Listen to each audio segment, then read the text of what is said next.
Big boss season 7 അനുമോളും Rana ഫാത്തിമയും ബിന്നിയും ഒക്കെ ഇരുന്ന് സംസാരിക്കുകയാണ്. നെവിൻ നമ്മുടെ മസ്താനി ഇഷ്ടപ്പെട്ടു, എനിക്കിഷ്ടമാണെന്നൊക്കെ പറഞ്ഞു. പക്ഷേ മസ്താനി പറയുന്നത് ലിവിങ് ടുഗദർ ആണെങ്കിൽ എനിക്ക് താല്പര്യമാണെന്നൊക്കെ പറഞ്ഞ് നെവിനോട് പറയുന്നുണ്ട്. ആ സമയത്താണ് അനുമോള് മാരേജിനെ കുറിച്ച് ലിവിങ് ടുഗദറിനെ കുറിച്ചാണ് അനുമോള് സംസാരിക്കുന്നത്.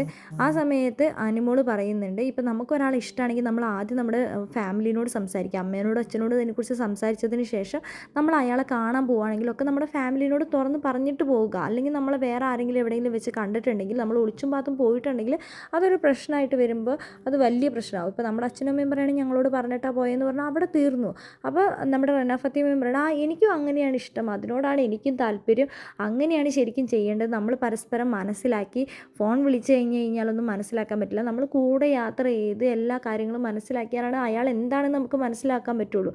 അങ്ങനെ ഒരു വർഷമൊക്കെ കഴിഞ്ഞിട്ടാണ് കല്യാണമെങ്കിൽ അത് നല്ലതായിരിക്കില്ല എന്ന് റന ഫാത്തിമയും പറയുന്നുണ്ട്. അപ്പോൾ അനുമോൾ പറഞ്ഞു, അങ്ങനെയാണ് ശരിക്കും വേണ്ടത്, അല്ലാതെ നമ്മളിപ്പോൾ ഒരു ലിവിങ് ടുഗദർ താമസിച്ച് കുറേ കാലം അയാളുടെ കൂടെ ജീവിച്ചിട്ട് അയാളെ വിട്ടിട്ട് പോയിട്ട് വേറൊരാളെ കൂടെ കെട്ടുക, അപ്പോഴും നമ്മുടെ കൂടെ ആരും സപ്പോർട്ടിന് ഉണ്ടായിന്ന് പക്ഷേ വരില്ല. ഈ ഒരു കാര്യമാണെങ്കിൽ നമുക്ക് നമ്മുടെ വീട്ടുകാരോട് പറയുമ്പോൾ നിങ്ങൾ പറഞ്ഞിട്ടല്ലേ ഞങ്ങൾ ഇതിനെല്ലാം ചെയ്തതെന്നൊക്കെ പറയാലോ എന്ന് പറയുന്നുണ്ട്. ഇപ്പോൾ നമ്മുടെ കല്യാണമാണെങ്കിലും എനിക്കിപ്പോൾ അതിനോടാണ് താല്പര്യം, ഞാനിപ്പോൾ അങ്ങനെയാണ് ഞാൻ ചിന്തിക്കുന്നതും അങ്ങനെ തന്നെയാണെന്ന് പറയുന്നത്. അപ്പോൾ ബിന്നി പറയുന്നുണ്ട്, നിങ്ങൾ ചിന്തിക്കുന്നതൊന്നും അല്ല ലൈഫ് എന്ന് പറയുന്നത്, കല്യാണം കഴിഞ്ഞ് കഴിഞ്ഞാൽ ആ ബട്ടർഫ്ലൈ ഇതൊക്കെ ഒന്നും അങ്ങോട്ട് പോവും, പിന്നെ നമുക്ക് റെസ്പോൺസിബിലിറ്റി വരും, പിന്നെ കുട്ടികളാവും, പിന്നെ നമുക്ക് സ്നേഹിക്കാനുള്ള സമയം പോലും പിന്നെ കിട്ടില്ല എന്നാണ് നമ്മുടെ ബിന്നി പറയുന്നത്.